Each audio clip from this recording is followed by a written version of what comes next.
Salve, salve, irmãos queridos, bem-vindos ao nosso podcast da comunidade Bom Pastor. Partilha entre irmãos agora em ritmo pascal. A gente estava até rindo aqui, porque estamos felizes com a celebração da Páscoa e com um monte de outras coisas, mas Jesus ressuscitou, Ele é o motivo da nossa alegria. Laura Beatriz, minha irmã, feliz Páscoa! Padre Antônio, feliz Páscoa, Jesus ressuscitou, tá tudo lá no túmulo. E a gente ressuscitou com ele, né, Padre Antônio? Isso aí, vamos em frente com ele, como a Escritura diz, ele vos precede em direção à Galileia, ele vos precede em direção ao reino, ele vai sempre na frente e vai levando a gente. Então vamos junto com ele. Padre Antônio, estou cada vez mais encantada com aquela moça, Maria Madalena. Nessa semana pedi para Deus aquela coragem, aquilo que é espírito de decisão, de madrugada ir lá. Nossa, que exemplo, que testemunho, que beleza, né, para cada um de nós ter esse espírito de decisão, não ter medo de nada. Eu vou encontrar Jesus. Então eu estou vivendo esse tempo pascal, eu vou encontrar Jesus. Isso aí, no nosso caminho ele sempre está presente, e ele dá um jeitinho de se manifestar para a gente, né? Quem é vivo sempre aparece, então ele dá um jeitinho de aparecer, ele dá um jeitinho de mostrar, eu tô com você, eu tô do seu lado, eu não abandonei você nesse caminho, e que durante esse tempo pascal que a igreja está celebrando e que vai agora perdurar até a festa de Pentecostes, que cada um de nós possa ter a experiência que Maria teve, né, no nosso caminho, que a gente possa ver Jesus e experimentar o poder da sua ressurreição, transformando a gente, né, melhorando a gente. Então, vamos em frente, vamos adiante. Padre Antônio, hoje é quarta-feira, mas hoje é domingo de Páscoa, né? Exato, hoje estamos é domingo de Páscoa. Na oitava da Páscoa, como se fosse um único grande dia, um único grande domingo, né, um grande dia de celebração. A alegria da ressurreição de Jesus é tão grande que ela não cabe num dia só. Né? Então ela tem que transbordar aí para 8 dias e depois por todo o tempo pascal, né? Mas esses dias da oitava, ou seja, a semana seguinte à Páscoa, são como um único grande domingo. Né? Então temos que manter, olha que beleza, ainda dizem que cristão é um bicho chato, de jeito nenhum. Não, temos que manter nesses 8 dias da Páscoa, da oitava de Páscoa, a alegria de um domingo. Então não pode deixar a peteca cair, tem que se animar, tem que se alegrar até o segundo domingo da Páscoa, como se fosse um dia só. A alegria do Senhor, a nossa força é. Amém. Então vamos nós, na alegria de Deus. Amém. Laura, eu pensei no seguinte, já que durante todo o tempo da Páscoa, um livro da Bíblia vai acompanhando a gente, ele vai, ele volta, ele aparece, né? Acho que seria legal se a gente pudesse compartilhar um pouquinho sobre esse livro nas nossas partilhas entre irmãos durante o tempo pascal. O livro é o livro de Atos dos Apóstolos, e esse livro vai nos acompanhar durante todo o tempo pascal. É o livro do tempo pascal, né? É o livro que mostra pra gente que Jesus ressuscitado, que agora vive no meio de nós, vive dentro de nós pelo seu Espírito Santo, ele agora conta conosco para que nós continuemos aquilo que ele iniciou. Né? É como se ele passasse para nós a missão dele. Né? No Evangelho de São João, Jesus diz tantas vezes, como meu Pai me enviou, agora eu envio vocês. Quem me vê o Pai, agora quem vê vocês, vê a mim. Então, acho que ler o livro de Atos dos Apóstolos no tempo da Páscoa é uma maneira que a igreja tem de nos dizer, olha, ele está vivo, ele é real, ele está perto, ele está no meio de nós e através de nós, pelo Espírito Santo, ele quer mostrar o rosto dele na terra. Então, acredito que se a gente for partilhando um pouquinho do livro de Atos, a gente vai poder vivenciar o tempo pascal sintonizados com a igreja e com aquilo que ela propõe para a gente. Será que a gente pode fazer isso? Ai, amei, Padre Antônio, maravilhoso. E a gente vai vendo desde o primeiro momento, né?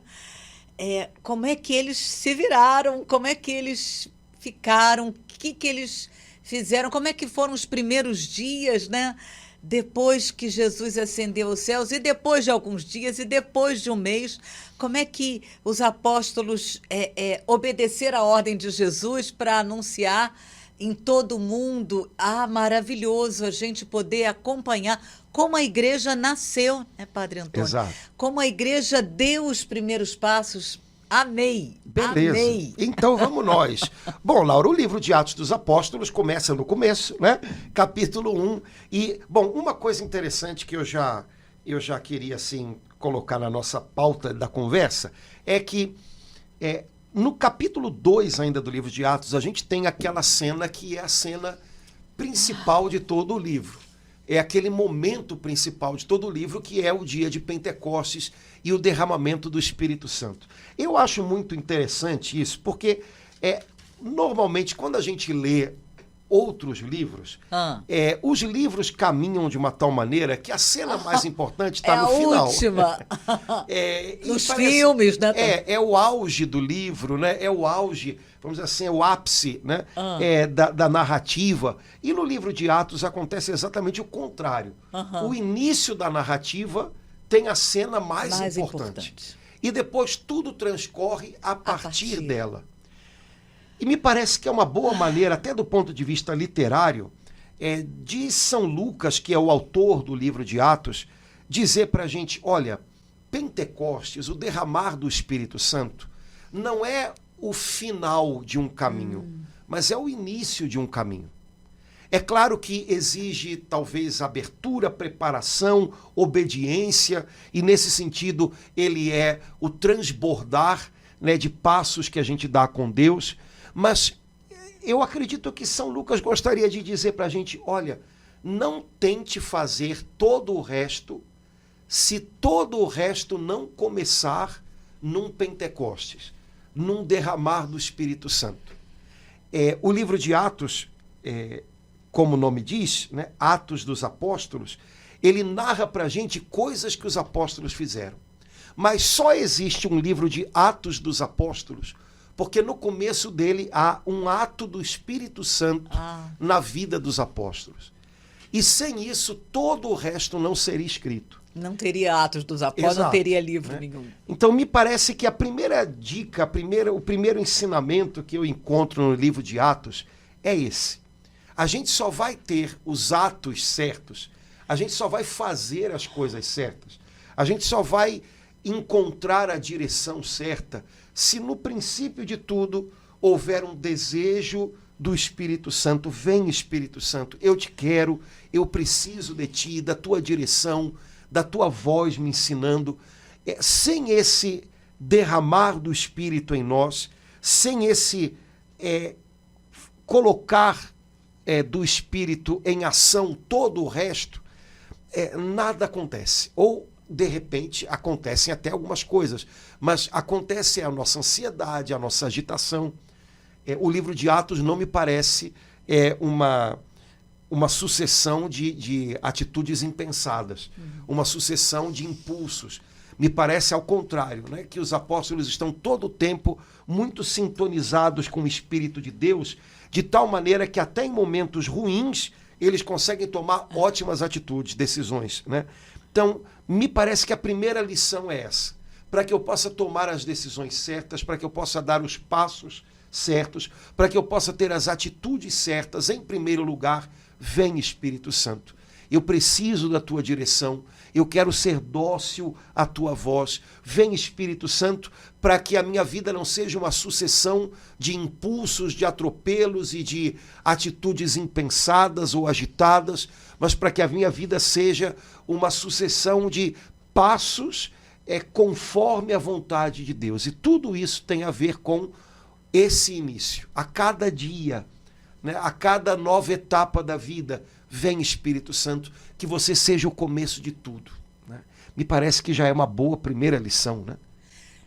Padre Antônio, enquanto o senhor falava, era assim, era como se eu pudesse assim ver um pouquinho cada um dos apóstolos e como se eu pudesse no coração assim ouvir, né? Claro que isso foi uma imaginação, o que cada um deles pode ter dito para Deus Inclusive, naqueles dias de oração, cada um pisou na bola, cada um errou, um negou 3 vezes, o outro quis. Então, foi uma compreensão mais ardorosa de que, também como eles, né, eu posso dizer, olha, Senhor, foi aqui, fiz isso, poderia ter feito aquilo, mas eu tenho uma chance de invocar o teu Espírito, então é isso que eu quero fazer. E uma compreensão nova de que a gente corre o risco de deixar isso de lado por algum motivo, por distração, por bobeira, e deixar de entender que o começo de todas as coisas, o começo do meu dia, o começo de um planejamento, o começo de um seminário, o começo de qualquer atividade que eu vá fazer, o começo de uma oração, o começo de uma conversa, só pode ter um bom início se eu invocar o Espírito Santo como eles fizeram e como eles oraram por 9 dias junto com Nossa Senhora. Então, enquanto o senhor falava, o meu coração foi enchendo assim de ardor, né? O mesmo ardor, não o mesmo, mas com muita vontade de ser o mesmo ardor que eles experimentaram naquele dia maravilhoso e que eles não estavam experimentando antes, mas que viveram porque clamaram e receberam o Espírito Santo. Exato, fez toda a diferença, né? É interessante porque no finalzinho dos evangelhos, Jesus dá para os apóstolos ordens bem claras e aparentemente ide por todo mundo, pregai o evangelho a toda criatura. Quer dizer, a ordem é vão pelo mundo inteiro, vocês têm uma tarefa do tamanho do mundo, né? Mas logo depois Jesus diz, agora não, esperem em Jerusalém. Né? E a impressão que eu tenho é essa, que Jesus quer dizer para eles e para a gente, olha, às vezes você tem a impressão de que a sua tarefa é do tamanho do mundo.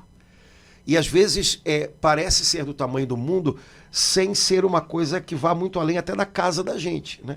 Porque às vezes dá conta da família da gente, ali 4 pessoas, né, tão diferentes, pode parecer para a gente um desafio do tamanho do mundo. Uhum. Jesus talvez gostaria de dizer para eles e dizer para a gente, olha, eu confiei a você uma tarefa que parece do tamanho do mundo. Você talvez fique pensando, como é que eu vou dar conta disso? Mas eu também ensinei para vocês o segredo. Permaneça em Jerusalém, espere o Espírito Santo, receba o Espírito Santo e com a força do Espírito Santo você é capaz de cumprir essa tarefa. E a gente precisa aprender a viver nessa tensão. Temos desafios grandes, temos uma missão a cumprir, temos um chamado a responder, temos uma tarefa que às vezes faz a gente se perguntar, meu Deus, como é que eu vou dar conta disso? Uhum. Mas temos também o Espírito de Deus como nosso ajudador, né, o nosso paráclito. Temos a força do Espírito Santo, que é a força que vem do alto para que a gente seja capaz de dar conta do chamado que o Senhor nos fez, né? Quando o Senhor nos pede algo, Santa Teresa dizia isso, né? Quando o Senhor nos pede algo, ele próprio vai se encarregar de nos dar aquilo que ele nos pediu, né? Então, o Espírito Santo é essa certeza de que a tarefa é possível. Porque o Senhor não nos confiaria tarefas que com a ajuda do Espírito Santo nós não seríamos capazes de realizar, de forma nenhuma.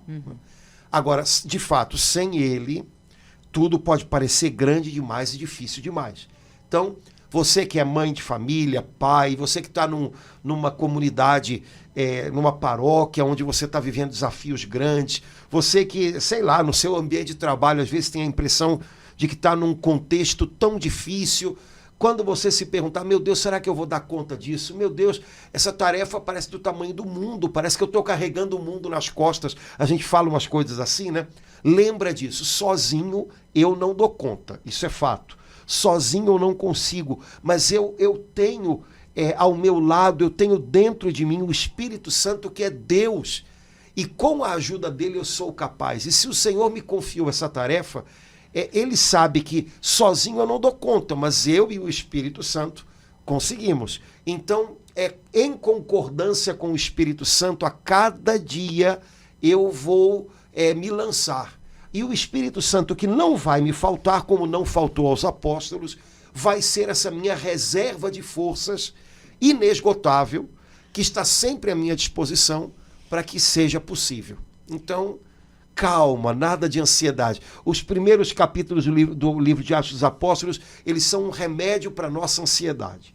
Né? Então, temos o Espírito Santo de Deus, temos um panorama desafiador pela frente, mas não importa o que vem pela frente, a gente sabe que ele vai com a gente. Então, vamos em frente, vamos nós. Padre Antônio, antes da gente tomar mesmo esse texto bíblico maravilhoso, eu preciso dizer que isso que o senhor acabou de falar foi muito bom, porque eu creio, Padre Antônio, que às vezes a gente pode se confundir, achar primeira semana da Páscoa, agora é só descansar. Não, a luta continua e eu creio, sabe, Padre Antônio, que aprendi isso com o Monsenhor Elia Volpe, que o inimigo, o nosso inimigo, tem horror das datas festivas, né? E ele pode fazer de tudo, como ele faz, para roubar a alegria da Páscoa, a alegria da vitória que Jesus já nos conquistou.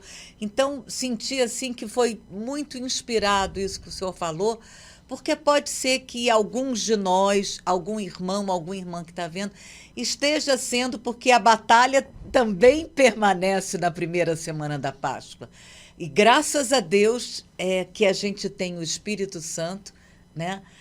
E também para a gente lembrar, a gente não pode descansar em nenhum momento, né? Davi descansou e se deu mal na hora que ele descansou, né? Então, também na primeira semana da Páscoa é tempo de batalha, de luta, é tempo de dizer, mais do que nunca, vem Espírito Santo. Né? Exato. Lembrando que na Páscoa, nós também celebramos, né? Na Vigília Pascal nós fizemos a leitura, nós também celebramos a passagem do povo de Israel pelo Mar Vermelho. Uhum. E depois do Mar Vermelho veio um deserto. Então, o tempo depois, né, da travessia do Mar Vermelho foi um tempo de deserto. Então, depois da Páscoa, né, depois da passagem, vem desertos para serem vencidos. Então, isso faz parte do pacote. Nada que nos surpreenda. Só de vez em quando a gente tem que lembrar disso para não se acomodar. Né? Não se acomodar. E como você falou, não deixar o maligno roubar a nossa alegria em Jesus. Ele tenta fazer isso, porque Satanás, ele é triste, né? Porque o ódio é triste, o rancor é triste, a soberba é triste, é solitária, né? Então ele tenta arrastar a gente para a tristeza dele. Jesus é alegre, Jesus é feliz, Jesus é o Senhor da nova vida, né? E Jesus constantemente nos arrasta para as coisas do alto, né? Para a alegria que vem do céu. Então, vigilância disso, não deixe o maligno roubar a sua alegria pascal, né? Ele pode tentar, mas como nós estamos já vacinados, né? Como nós já estamos alertados pela liturgia da igreja, pela palavra de Deus, não permitimos, desarmamos as suas ciladas antigas, as ciladas dele são sempre as mesmas, né? E firmes no Senhor, revestidos da alegria da ressurreição de Jesus, vamos adiante, vamos adiante. Então, não deixar o maligno roubar a nossa alegria em Jesus. Isso é fundamental. O motivo da nossa alegria é ele. Há uma peça de música que o pessoal gosta de colocar em casamento, né? Jesus, a alegria dos homens, né? Então, o nosso motivo de alegria é ele. E isso não muda, nenhuma má notícia muda essa notícia. Jesus ressuscitou, Jesus está vivo, Jesus é real. Essa notícia não é apagada e ela é maior do que todas as outras. Então ela tem que ficar ressoando dentro da gente. Jesus ressuscitou, Jesus está vivo. E essa notícia deve ser o alimento da nossa mente. Eu preciso ser uma pessoa que arruma os meus pensamentos a partir dessa notícia. Jesus ressuscitou e está vivo. Se eu arrumo os meus pensamentos a partir de qualquer outra notícia, eu estou arrumando as minhas ideias a partir do ponto errado. E aí, um erro no começo vai ser um grande erro no final. Então, a minha cabeça tem que funcionar a partir de que notícia? Jesus ressuscitou. e Tudo está vivo está no meio de diferente por causa disso. E nada vai cancelar isso. Se eu organizo os meus pensamentos a partir disso, eu vou ter pensamentos consequentes com aquilo que é o chão firme. E se vierem, né, os ruins, contrários a esse? Eu tenho para onde Como? voltar, né? Eu tenho uma âncora para me firmar, né? Agora, se eu começo a pensar e raciocinar a partir de qualquer outro pressuposto, tá bom, pode ser o mais sensato do mundo, aos olhos do mundo, né? Mas um erro pequeno no começo vai ser um grande erro no final. Quer dizer, esse pensamento que não é a vitória de Jesus vai me levar lá na frente a pensar, então não adianta nada, então não, tá vendo? Não tem jeito, pronto, aí danou-se tudo, né? Não, o início dos meus raciocínios deve ser sempre esse. Jesus ressuscitou, Jesus está vivo. Isso faz toda a diferença em qualquer área da minha vida. E é a partir disso que eu vou dar passos daqui para frente. Ele ressuscitou e está vivo no meio de nós. Essa é a principal, única e definitiva notícia, né, Padre Antônio? E todas as outras que podem vir, e elas vêm, né? Elas vêm dos lugares mais estranhos, mas se a gente volta para essa notícia, né? Ele ressuscitou por mim, pelo Senhor, por cada irmão, por cada irmã. Nossa, isso dá um outro olhar. A gente pode até receber essas notícias meio bombas, né? Mas a gente responde com essa maravilhosa notícia que a palavra de Deus nos dá. Ele ressuscitou e está vivo aqui no meio de nós. Vamos aproveitar o tempo pascal para evangelizar a nossa cuca.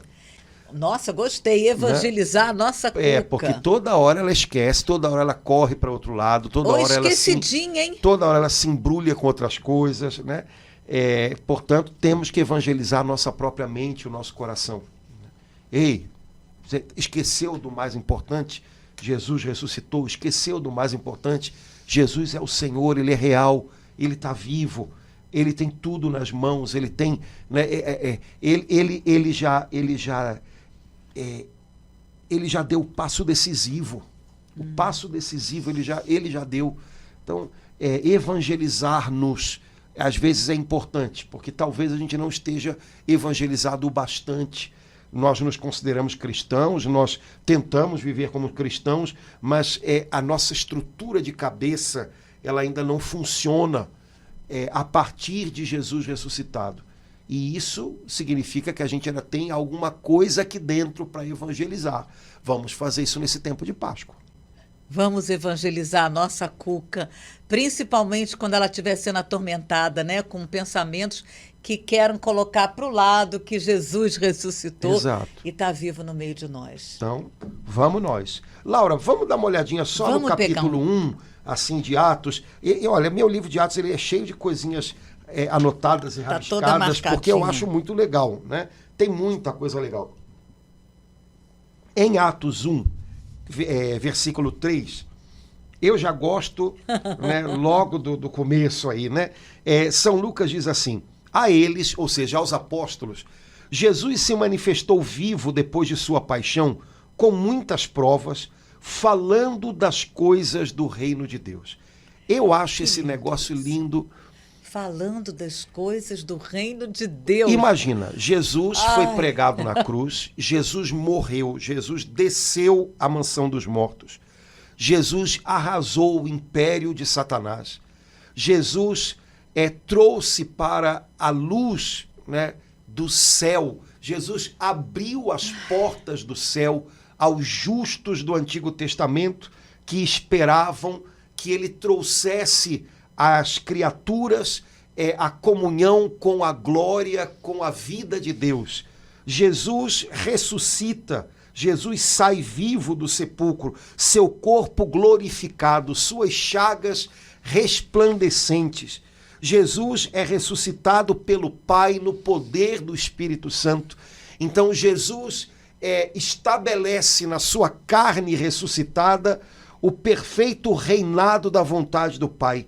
Jesus tem na sepultura porque a Escritura diz que ele foi ressuscitado pelo poder do Espírito, o primeiro Pentecostes na sua carne, o Espírito que ressuscita, que vivifica os nossos corpos mortais, ressuscitou a Jesus, dando início à nova criação. E agora Jesus fala para os discípulos sobre tudo isso, o reinado de Deus.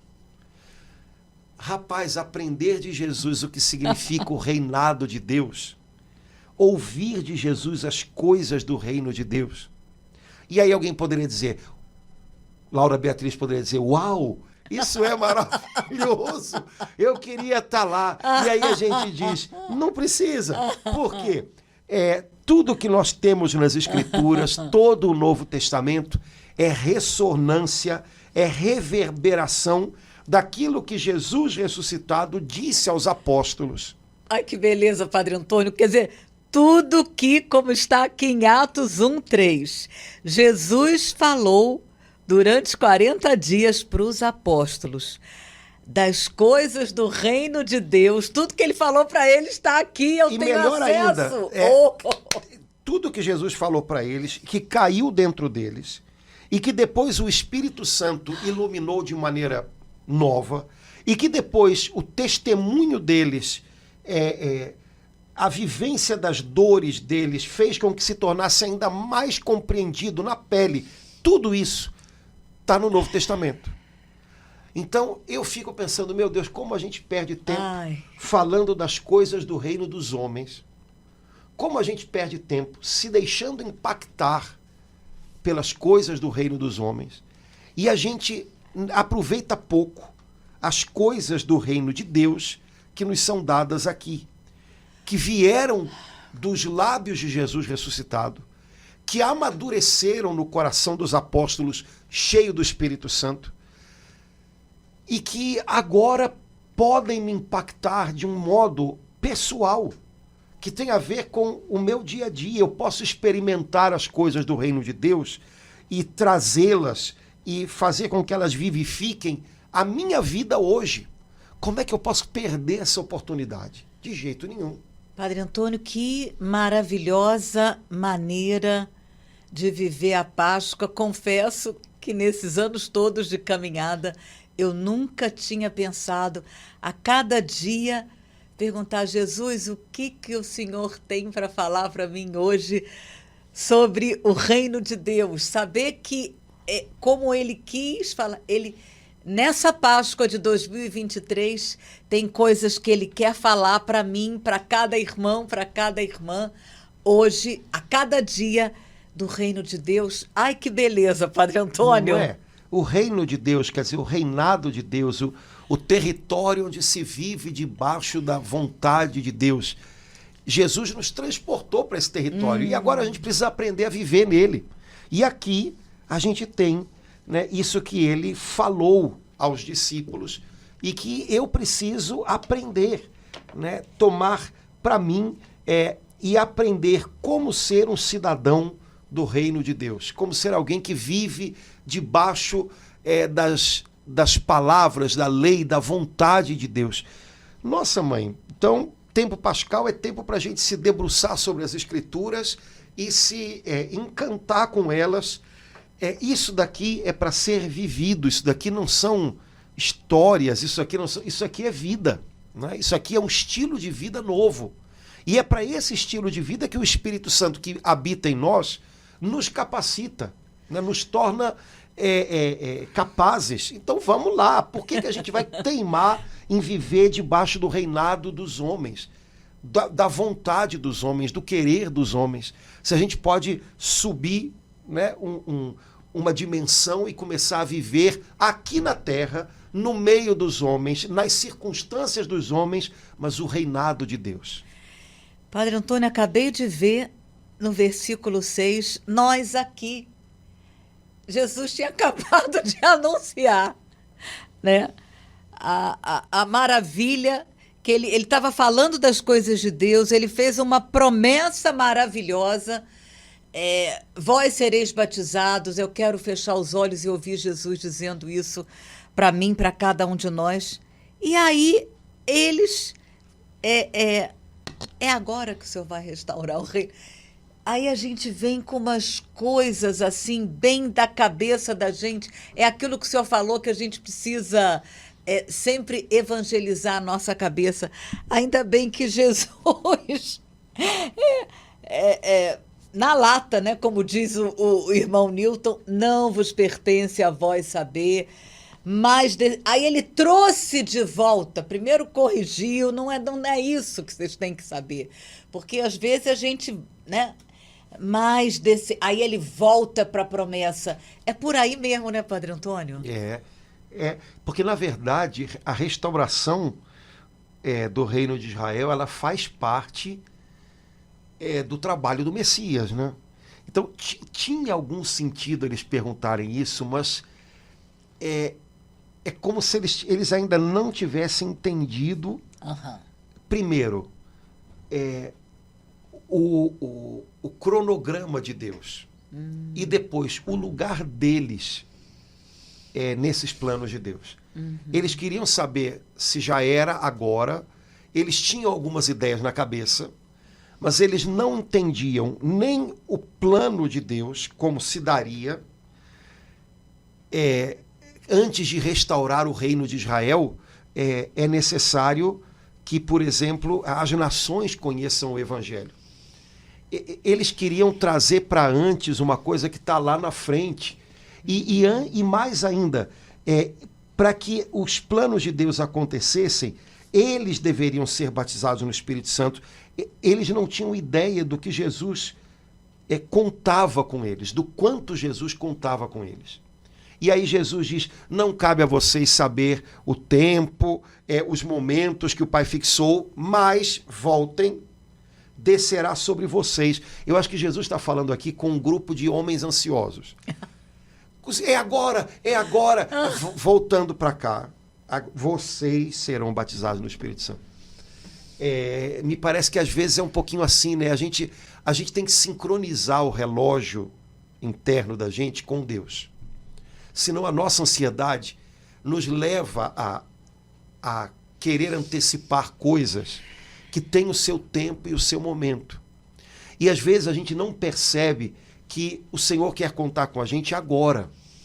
Né? É agora que você, Jesus, vai restaurar o reino em Israel. Vocês serão batizados no Espírito Santo.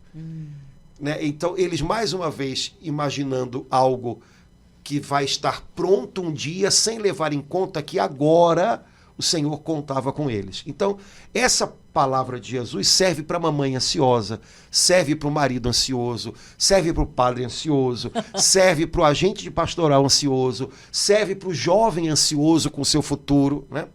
Como é que vai ser? É agora. Ei, você. Eu conto com você, eu capacito você. Aproveite ao máximo tudo que você vai receber. Seja fiel, corresponda ao potencial maravilhoso que eu vou dar a você. E os tempos e os momentos que o Pai fixou estão fixados. Mas viva o que você recebe agora.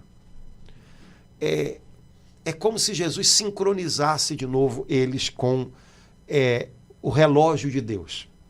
A gente vive num tempo que a gente está sendo consumido pela ansiedade. Né? Até do ponto de vista religioso, quantas pessoas preocupadíssimas, né, com o tempo final, quantas pessoas preocupadas com os sinais da volta de Jesus. Bom, Jesus de fato prometeu que voltará e nós vivemos dessa expectativa. E seria maravilhoso que isso se cumprisse rápido, mas sabemos também que virão tempos, né, de grande avivar de Deus, mas também de grande prova para a igreja, que precedem. Só que a gente tem que tomar cuidado, porque às vezes pensar demais nessas coisas não significa afinação com o relógio de Deus, significa apenas estar comido pela ansiedade. Pensar nessas coisas de maneira adequada significa, bom, o tempo e o momento que o Pai fixou está fixado. Cabe a mim agora ser fiel ao que Ele me confiou, ao chamado que Ele tem para mim, para que eu possa, como diz o apóstolo Pedro, apressar, né, esse momento, ou seja, fazer com que a gente esteja pronto para Ele, mas vivendo o que Deus espera de mim agora.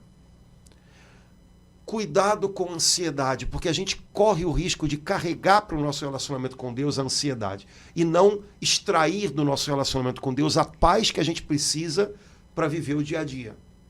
Então, Jesus trouxe os apóstolos de volta para o dia de hoje. Né? A vocês, né, descerá o Espírito Santo. Para vocês ele será a força do alto. Vocês vão ser capazes, por causa dele em vocês, de cumprir uma tarefa que eu tenho confiado a vocês. E caminhem. Então, esvaziou a ansiedade daquele momento. Né? Tirou a cabeça dos discípulos do amanhã e trouxe para o hoje. No fundo, se você procurar um psicólogo, um psiquiatra, e perguntar para ele como é que você pode fazer para lidar com crise de ansiedade, ele vai fazer a mesma coisa.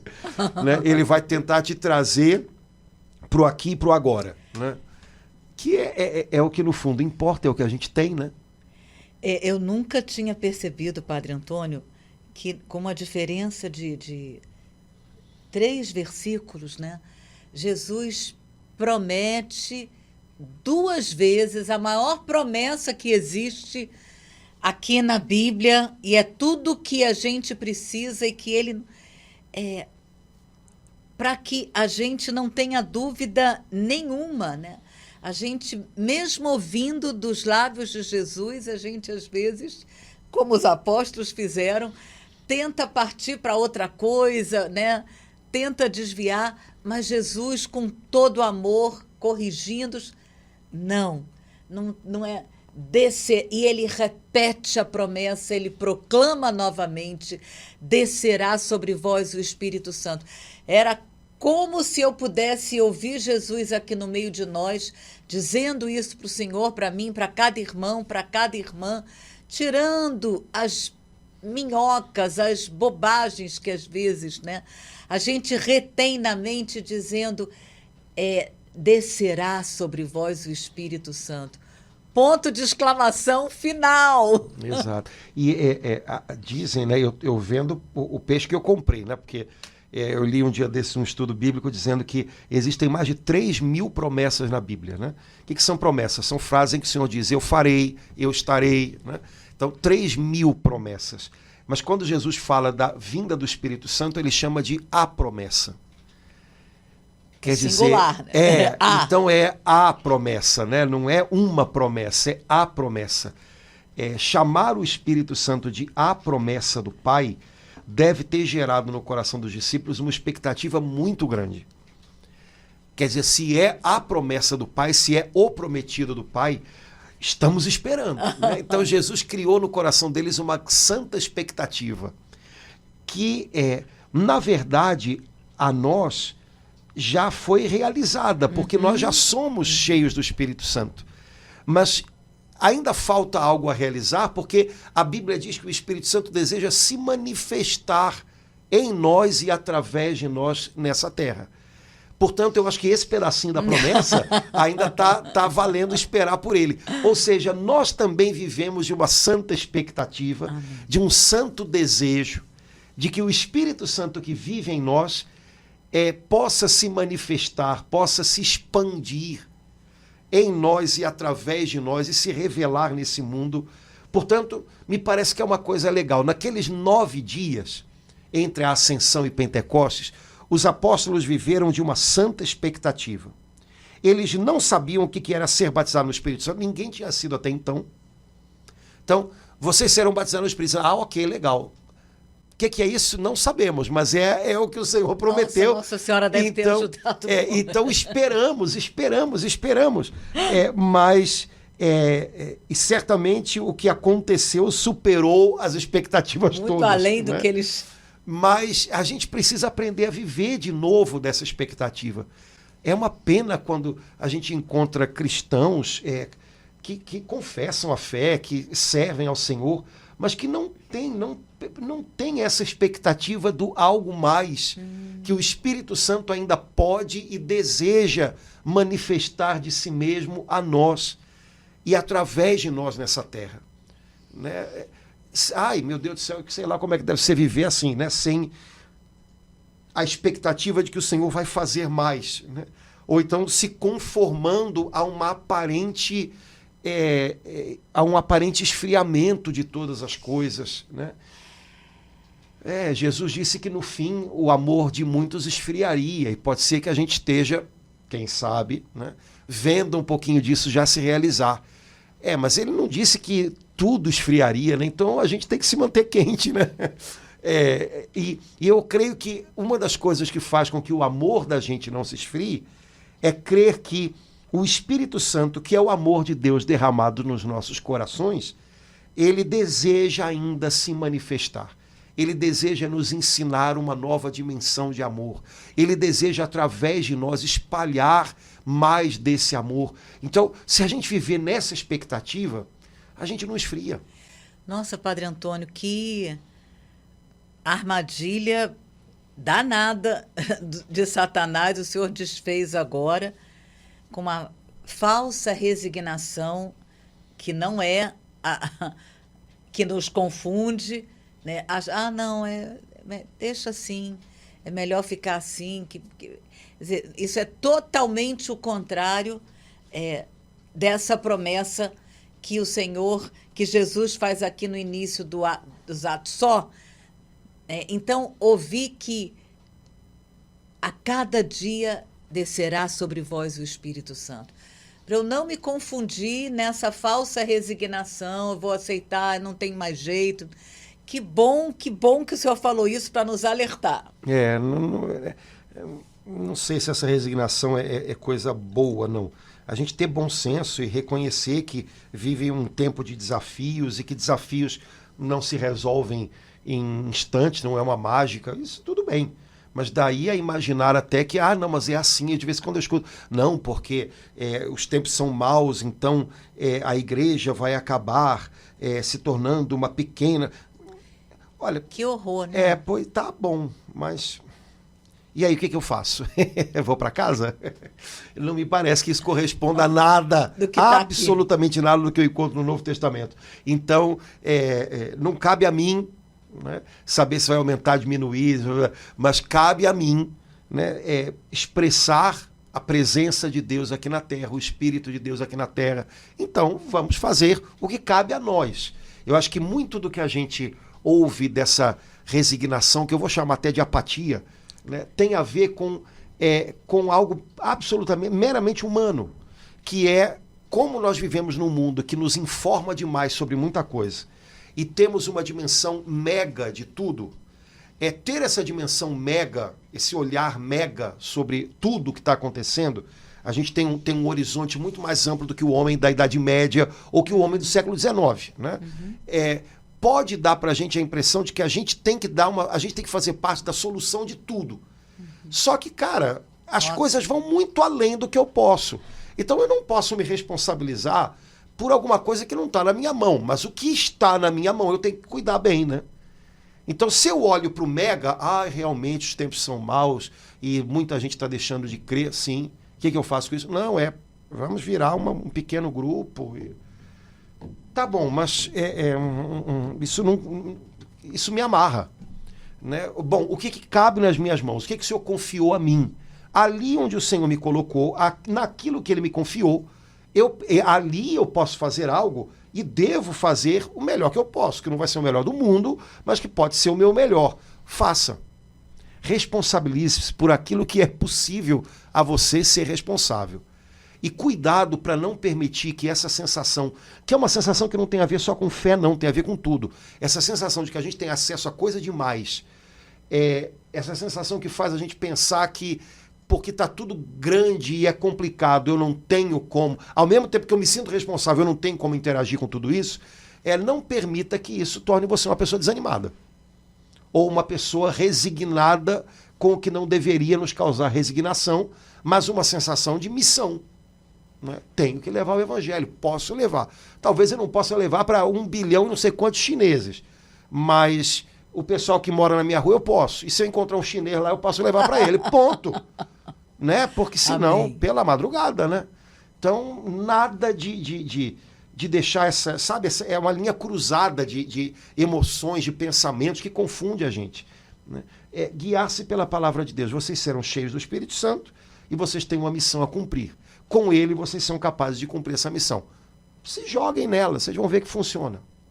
Né? Então, nada de mega responsabilidades, mega cobranças, mega ilusões e mega decepções. Né? Aqui, agora, onde o Senhor me colocou, eu posso ser bênção para muita gente. Amém. Então vamos fazer isso. Né? Os apóstolos foram chamados para aqui, para agora, por Jesus, e a partir daquele aqui e agora, eles alcançaram muito. Quem sabe com a gente não vai ser a mesma coisa. Né? É verdade, Padre Antônio. Muito bem, Laura, então vamos parar por aqui, senão ninguém aguenta, mas não saímos nem do primeiro capítulo, mas não tem problema, a gente não está preocupado com isso. A gente continua. Né? Vamos lá. Irmãos, tomara que tenha ajudado os irmãos a animarem um pouquinho, esquentarem um pouquinho o coração e vamos em frente nesse tempo pascal, partilhando o livro de Atos dos Apóstolos, beleza? Um abração, Deus abençoe. Laura, até a próxima, se Deus quiser. Até, Padre Antônio. Tchau, irmãos.